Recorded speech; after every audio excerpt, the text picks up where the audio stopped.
Pada video kali ini, kita akan membahas bagaimana caranya untuk membuat new database baru untuk manufacturing part and circuit.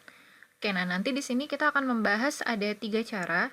Yang pertama yaitu dengan cara mengimport data dari file Excel atau dari satu file Excel.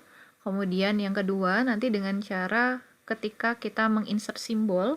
Terus kemudian nanti cara yang ketiga adalah dengan cara manual add manufacturing untuk di bagian library. Oke, nah sekarang kita bisa masuk ke untuk proses yang pertama atau untuk tahapan yang pertama. Oke, nah ini untuk cara yang pertama kita bisa masuk pada bagian library ini dengan cara import file Excel atau untuk import data. Biasanya kalau misalnya kita punya satu produk itu biasanya ada katalog. Nah, dalam katalog itu biasanya ada juga dalam yang bentuk Excel. Jadi kita bisa buat bentuk Excel-nya dan nanti untuk bentuk Excel-nya itu akan langsung di input ke dalam database dari manufaktur part and circuit atau manufaktur part manager yang ada pada library untuk di SolidWorks Electrical. Oke, nah di sini kita bisa klik untuk manufaktur part and untuk manufaktur part manager. Oke, seperti ini.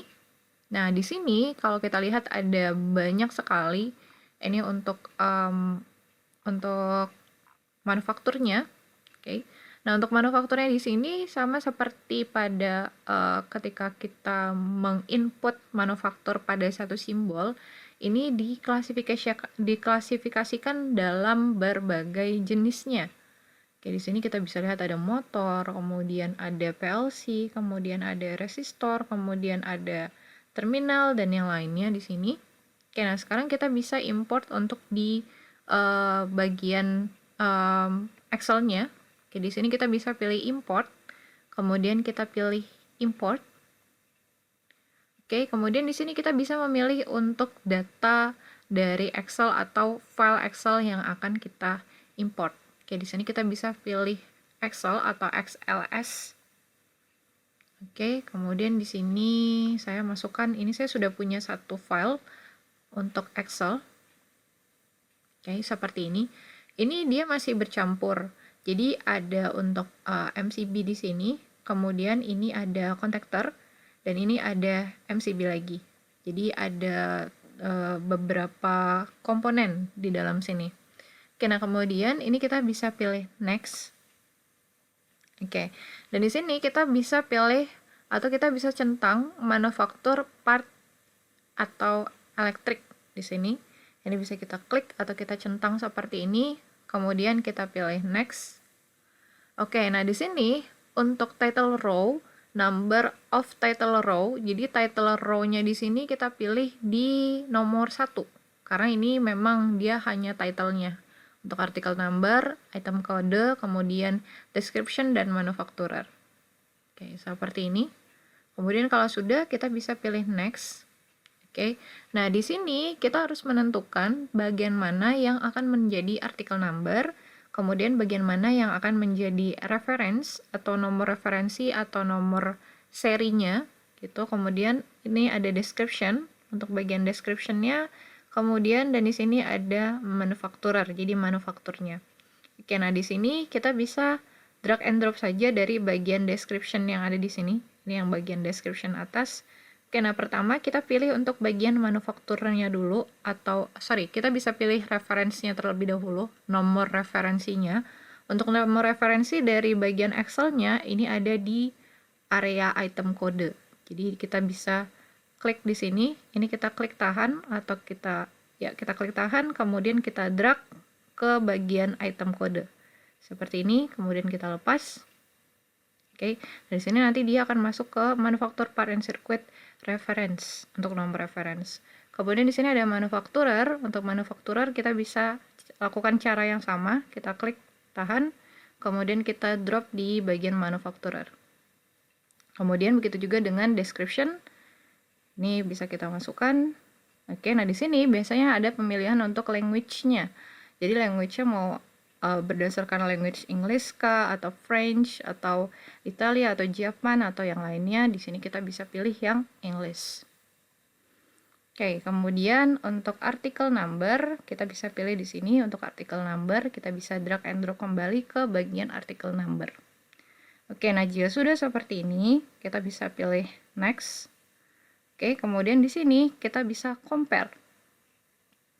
Oke, dan di sini nanti akan ada muncul number of new object.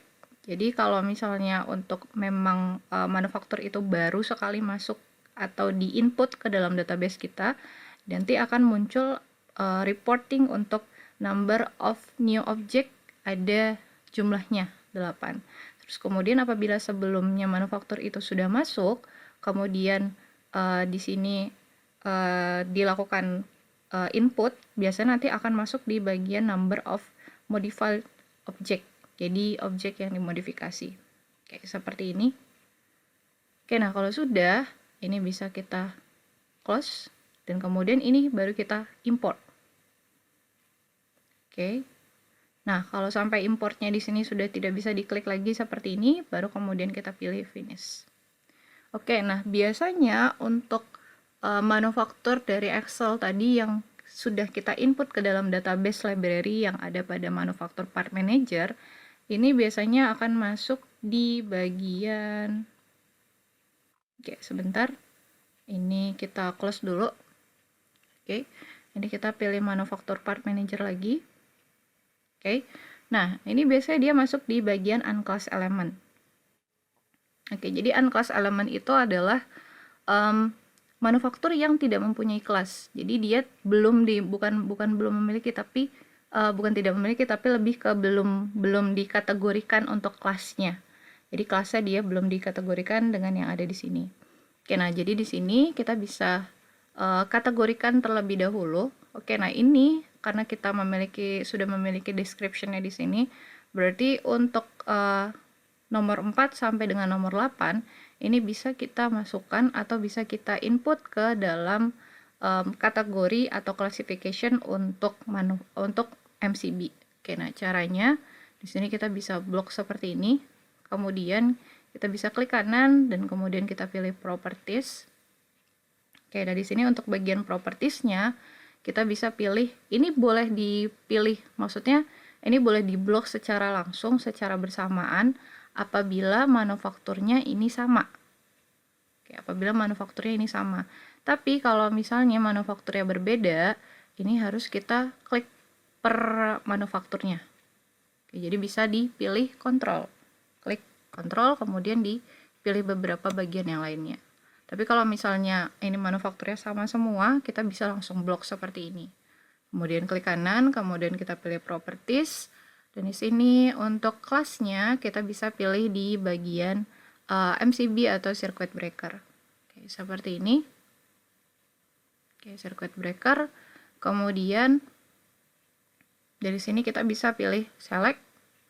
Oke, dan kita bisa klik OK. Oke, nah di sini kalau dilihat sudah ada kategorinya yang sama. Do you really want to use it? Ini kita pilih yes saja. Yes. Yes. Oke.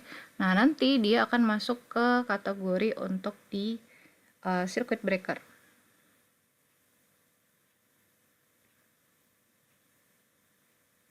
Oke. Nah, ini kita bisa ganti, ini kita filter dengan namanya di sini berdasarkan nama manufakturnya tadi. Oke, seperti ini. Ini yang tadi sudah kita input. Ini yang tadi sudah kita input ke dalam kategorinya. Jadi yang sudah kita kategorikan untuk 1, 2, 3, 4, 5 di sini. Oke, nah kemudian untuk di bagian classification yang lain, untuk yang sisanya dari underdefined tadi, untuk klasifikasi yang unclass element tadi. Oke, nah di sini kita bisa blok, kemudian kita bisa klik kanan lagi, kemudian kita bisa pilih properties. Untuk properties bisa diklik kanan, kemudian pilih properties, atau bisa diblok di sini, kemudian bisa pilih properties yang ada di atas. Sama saja. Oke, nah di sini kita pilih untuk kelasnya adalah di bagian contactor. Berarti di bagian contactor, sebentar. Oke. Di contactor relay. Ya, di sini. Kemudian kita bisa pilih select dan kita bisa klik OK. Nah, ini juga ada beberapa yang sebelumnya memang sudah masuk untuk karena artikel numbernya sama. Ini kita pilih yes. Yes lagi. Oke, kemudian kita bisa lakukan filter lagi dan kita bisa pilih untuk kelasnya. Untuk kelasnya di sini kita bisa pilih di bagian contactor relay yang tadi. Kita bisa cek. Oke, ini untuk 3 yang tadi sudah kita masukkan. Ini untuk 3 manufaktur yang tadi sudah kita insert ke dalam manufaktur part manager.